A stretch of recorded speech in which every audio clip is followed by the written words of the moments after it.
expand former U.S. Senator Jon Kyl at an event in Phoenix in January. Kyl is Arizona Governor Doug Ducey's pick to replace John McCain in the Senate. Governor Doug Ducey has tapped former U.S.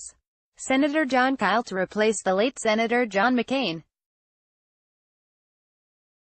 Ducey told reporters on Tuesday at his office at the Arizona Capitol Tower that he made the decision with careful deliberation and sought to pick the most qualified person. "There is no one in Arizona with the stature of Jon Kyl. He is a man without comparable peer," Ducey said.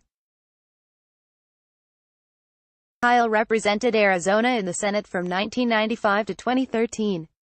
He works for the Washington, D.C., law and lobbying firm Covington & Burling, LLP.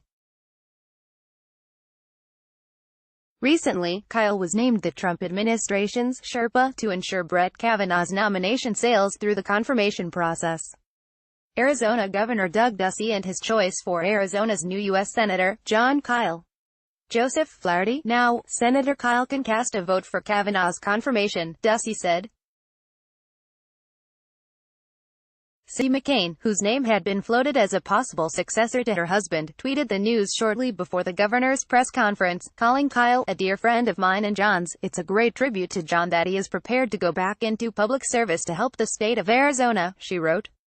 The appointment of Kyl will run through 2020, at which time a special election will determine who will fill the remainder of McCain's term, which ends in 2022. However, on Tuesday Ducey said that he hasn't been able to get Kyl's commitment to serve beyond the congressional session that ends this year, though he hopes Kyl will reconsider.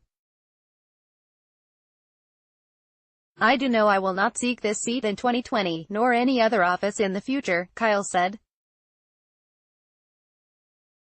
When asked why he won't commit to serving past the end of the year, Kyl explained that when he left the Senate 6 years ago, he had no intention of returning. "I look forward to going to Washington and getting to work," Kyl said. In a prepared statement, the governor's office said Kyl's expertise on water and natural resource issues will be very beneficial to our state as we face new challenges in those areas, in noting that Arizona State University's Kyl Center for Water Policy is named for him.